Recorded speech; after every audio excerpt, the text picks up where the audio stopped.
अप्पा की तारीफ।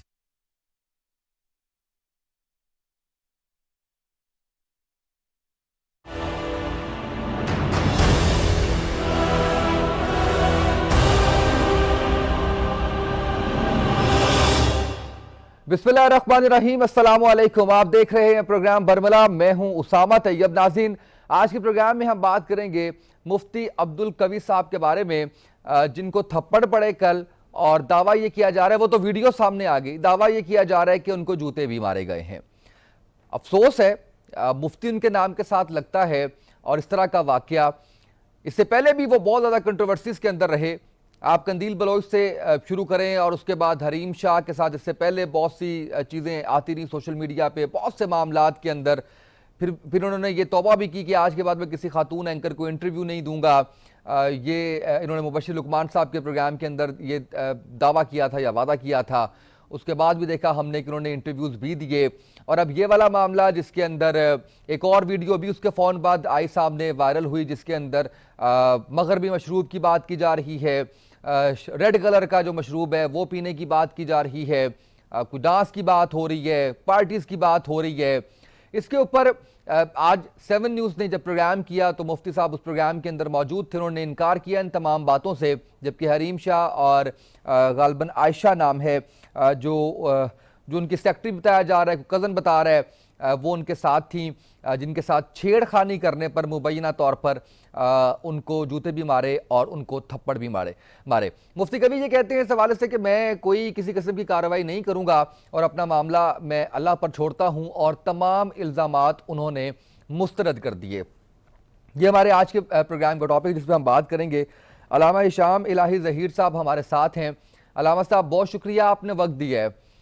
अलामा साहब, मैं आपसे जानना ये चाह रहा हूँ कि इस वक्त पर मतलब मेरे तो समझ में नहीं आ रहा कि हम क्या बात करें और क्या बात ना करें। इस पे बात करते हैं तो भी लगता है कि हम इस्लाम के ऊपर किस मौजू पे बात कर रहे हैं, नहीं करते तो ये इस वक्त आपके इलेक्ट्रॉनिक मीडिया, सोशल मीडिया का टॉप ट्रेंड है। अलामा साहब, बताइएगा किस तनाजुर में देखते हैं इस कल वाले खासकर वाक़े को? बिस्मिल्लाहिर्रहमानिर्रहीम। उसामा भाई, सबसे पहली बात तो ये है कि मेरा ख्याल है कि अब मीडिया को ये सोच लेना चाहिए और कह देना चाहिए कि इनके नाम के साथ हमने मुफ्ती नहीं लगाना।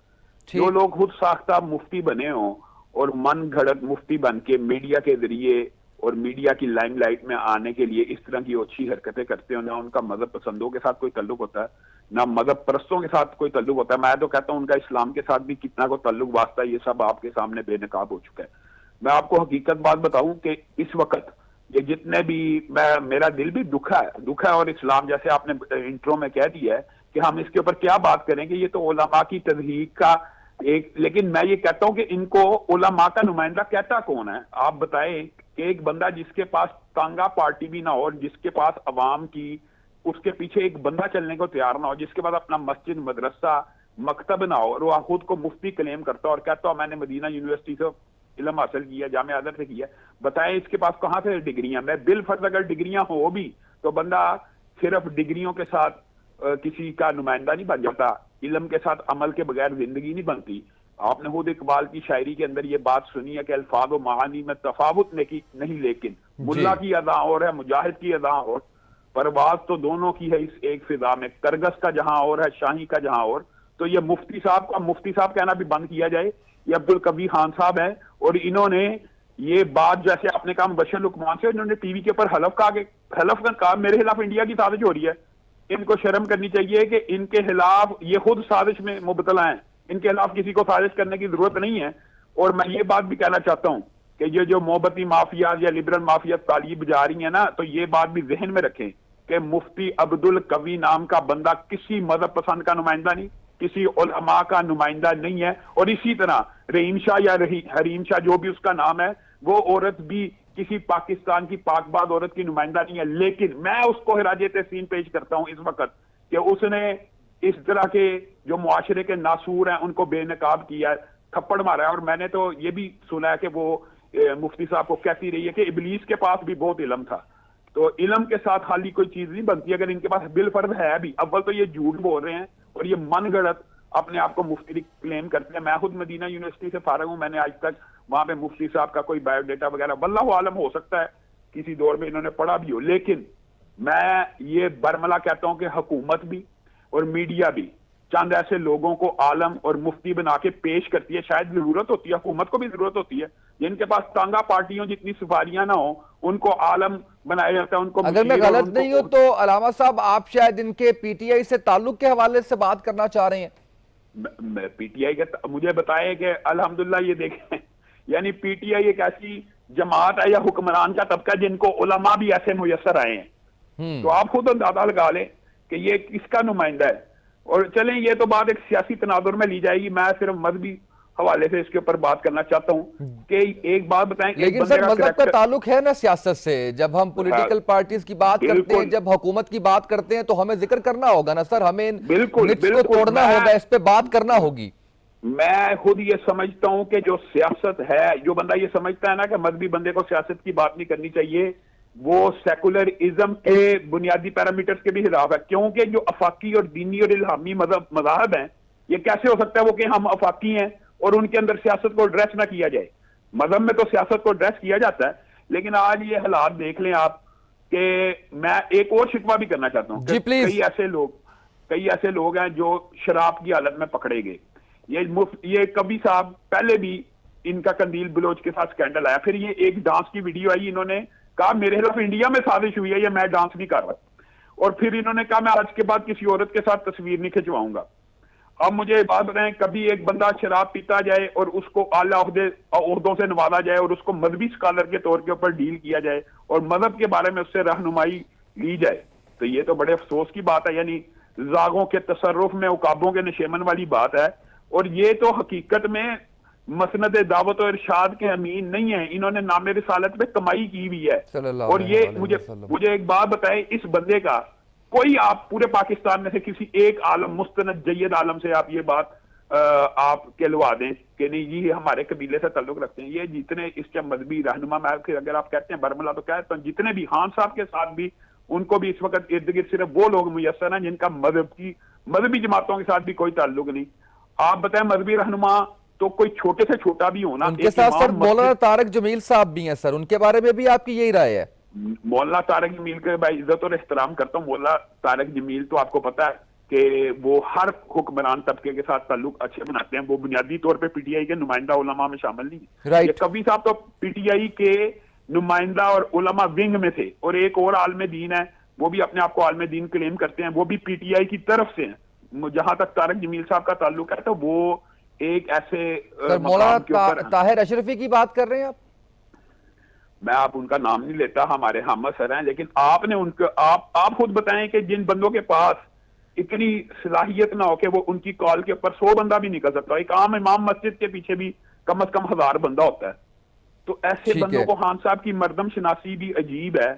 खुदा ने सरवरी दी है उन्हें कि जिन्हें मालूम नहीं रविश बंदा परवरी क्या है। यानी खान साहब की ये मर्दम शनासी है कि वो ऐसे ऐसे लोगों को उलमा और क्या क्या बना के पेश करते हैं कि जिनके पीछे तांगे की सवारियां नहीं, और जिनका मुआशरे में भी तो कोई करैक्टर होना चाहिए। अब मुझे एक बात बताएं, मैं इस बात को जेन्युइन समझता हूं कि किसी आलम दीन का भी जो करैक्टर है वो बुनियादी तौर पे उसका करैक्टर साफ सुथरा होना चाहिए, लेकिन ये जो मुफ्ती अब्दुल कवी साहब जैसे करैक्टर है ना, इनको मैं अब आज ये फील कर रहा हूं कि एक साजिश के तहत, एक प्लानिंग के तहत इस तरह पोर्ट्रे किया गया है कि ताकि उलमा की तजहीक हो। और अल्लाह का शुक्र है उलमा में से किसी ने इनको ऑन ही नहीं किया भाई। राइट सर, मैं अलामा साहब मैं माजत खा आपकी बात काट रहा हूँ, वापिस आपके साथ आता हूँ। आयशा हमारे साथ मौजूद है, मैं थोड़ा सा वाकये की तफसीलात उनसे जान लूँ। Ayesha thank you so much for joining us. Ayesha, जो मेरे पास तफसीलात हैं उसमें मुफ्ती कवि ने नाजेबा गुफ्तगू की, दस्त दराजी की कोशिश की, उसके जवाब में थप्पड़ मारे आपने और उसके बाद जो है वो हरीम शाह ने जूते मारे। कैसे वाकया पेश आया? हेलो जी, आपकी आवाज थोड़ी कट रही है। दोबारा सवाल करता हूं कि मेरे पास जो तफसीलात हैं उसमें कवि साहब ने नाजेबा गुफ्तगू की और दस्त दराजी की कोशिश की, जिसके जवाब में आपने थप्पड़ मारे और हरीम शाह ने जूते मारे। कैसे ये वाकया पेश आया, किस जगह पे, थोड़ी सी तफसीलात बताइए। ऐसे पेश आया कि हरीम एक्चुअली जीटीवी पे एक शो होस्ट कर रही है, उसके लिए एज ए गेस्ट मुफ्ती साहब को उसने बुलाया, उसके लिए बाकायदा उनको प्रॉपरली लीगल तरीके से जिस तरह बुलाया जाता है प्रोफेशनल वे में उनको बुलाया, उनको पे किया, उनके आने जाने की टिकट करवाई, सारा कुछ के पे किया। उसके बाद खाने में गैजेट बैठे हुए थे, तो उनमें जिसमें उन्होंने काफी नाजेबा किस्म की गुफ्तगू की हुई है, जिसमें कहा हुआ है मेरे साथ पार्टी पे चलिएगा, मेरे ब्रीफकेस में अभी भी चर्च के 6 सिगरेट पड़े हुए हैं, मैं मशरूब मगरब सुर्ख वाला पसंद करता हूँ, ये सारी बातें करते रहे। वो जो डांस वाली वीडियो लीक हुई थी वो भी मैं ही था असल में, ये सब भी मीडिया पे चल रही है, वो वीडियो भी हमने रिकॉर्ड की थी, वो भी मीडिया पे चल रही है। उसके बाद जहाँ पे हमने इनको ठहराया हुआ था वहां पे गए, हम इनको चाय देने के लिए गए, तो इन्होंने हरीम के साथ दस्तदराजी करने की कोशिश की और गलत बातें तो ये स्टार्ट से कर रहे थे। तो फिर हरीम ने इनको जूते लगाए, ठीक है। फिर जब मैं आई हूँ इस वाकये के बाद, तो ये मुझे भी गलत बात करने लगे, तो मेरा इतना टेम्परामेंट नहीं था मैं बर्दाश्त करती, तो मैंने खींच के इनके मुंह पे थप्पड़ लगा दिया, जिसकी हरीम ने वीडियो बनाई। अच्छा, इससे 2-3 सवालात उठते हैं जो मैं आपसे जानना चाह रहा हूँ। एक ये है कि इससे पहले भी हरीम शाह काफी सख्त किस्म के बयानात भी देती रही इनके बारे में, एक वीडियो और इसलिए देते रही है कि इनके साथ हरीम का स्टार्ट से ही मसला चल रहा है। इन्होंने पहले एक दफा कोई और लड़की थी हरीम, और उसकी एलिगेशन हरीम पे लगा दी कि ये हरीम मेरे साथ सेल्फी लिया। फिर एक दफा इन्होंने हरीम को अपनी मिनकोहा बना दिया और बाद में इनको बेटी बोल दिया, ठीक है। ये सब इख्तलाफात दूर करने के लिए ही GTV के शो में इनको एज अ गेस्ट हरीम ने मदऊ किया था, ताकि वहां बैठ के ये सब चीजें डिस्क्लोज की जाए। लेकिन हमें नहीं पता था कि इस सब के बाद, इतनी इज्जत देने के बाद भी हम एक ऐसे बंदे को इज्जत देने की कोशिश करें जो इज्जत डिजर्व ही नहीं करता। हम एक ऐसे बंदे के साथ बात करना चाह रहे हैं, मामला ठीक करना चाह रहे हैं जो ये सब चाहता ही नहीं है। अच्छा, जिस सोसाइटी में हम रह रहे हैं वहाँ पे अगर कोई भी शख्स बात करता है, शराब की बात करता है कि मुझे सुर्ख रंग की शराब या सुर्ख रंग का मशरूब वो पसंद है, जिसकी वीडियो भी आपने, जो कि सुर्ख कलर वाला होता है, ये उनके जी वो आपने रिकॉर्ड किया, रिकॉर्ड करके आपने अपलोड कर दिया, वायरल हो गया, वो बिल्कुल सबकी नजर से गुजरा है। सवाल अल्फाज है मुंह के। हाँ ठीक है, ठीक, मैं उस पे तो नहीं आ रहा, उस पे बात नहीं कर रहा। लेकिन आयशा, ये कि अब इतनी इस तरह की गुफ्तगू करना खाने की मेज पे, उसके बाद फिर उनके कमरे में जाके उनको चाय देना। नो, हम उनके कमरे में नहीं गए हैं, एक्चुअली वो हमारे गेस्ट थे, ठीक है।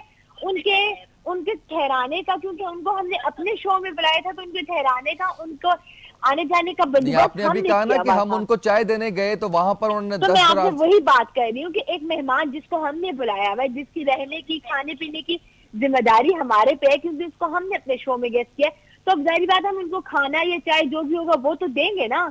अब किसी मेहमान को ये तो नहीं कह सकते कि आप ऐसे ही बैठे हो, आपको चाय या खाना चाहिए तो हम आपको नहीं देते हैं, और आपने या रोड पे तो नहीं हम उसको सुला सकते। और आपने देखा होगा कि रूम का दरवाजा बंद नहीं था, खुला हुआ था, हमने जस्ट गए अंदर चाय देने के लिए गए, इसका ये मतलब तो नहीं है कि वो दस्तदराजी करने की कोशिश करे या कोई बदतमीजी करे, ये राइट तो नहीं है ना। ऐसा तो नहीं है, लेकिन होता ये है कि मोस्टली होटल की जो रूम सर्विस होती है वो एंटरटेन करती है। शो के टाइम पे गेस्ट आता है, उसके जितने बिल बनते हैं वो जाते हैं, और उसके बाद वो बिल पे करके वो अपने घर, हम अपने घर चले जाते हैं। It was just a question. बिल्कुल ऐसा ही होता है, लेकिन हमने उनको मेहमान समझ के, एक इज्जतदार मौलवी है, हमने इज्जत देने की कोशिश की ना। हम खुद गए उनको चाय पेश की, लेकिन उनकी इज्जत के बारे में तो इससे पहले भी आप काफी ज्यादा बात करती रही हैं हरीम, उससे पहले भी काफी बात करती रही हैं। अभी आप कह रही हैं वो तो हरीम करती रही है, वो हरीम का उनका पर्सनल प्रॉब्लम है ना, मेरे साथ तो उनको कोई लेना देना ही नहीं बनता ना। उनकी क्या तुक बनती है कि वो मेरे साथ भी बदतमीजी करने की कोशिश करे।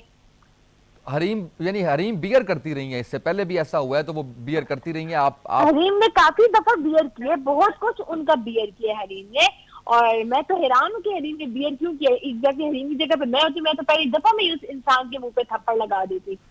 अच्छा, इसका कोई रिएक्शन आया अभी तक आपको? नहीं, कोई एक्शन नहीं आया, और मैं तो चाहती हूँ कि वो कोई एक्शन ले। अगर वो इतने सच्चे अपनी बात में, तो वो एक्शन क्यों नहीं ले रहे। मैं तो इस चीज को लीगली भी प्रोसीड करूंगी कि उन्होंने मुझे हैरान करने की कोशिश की है।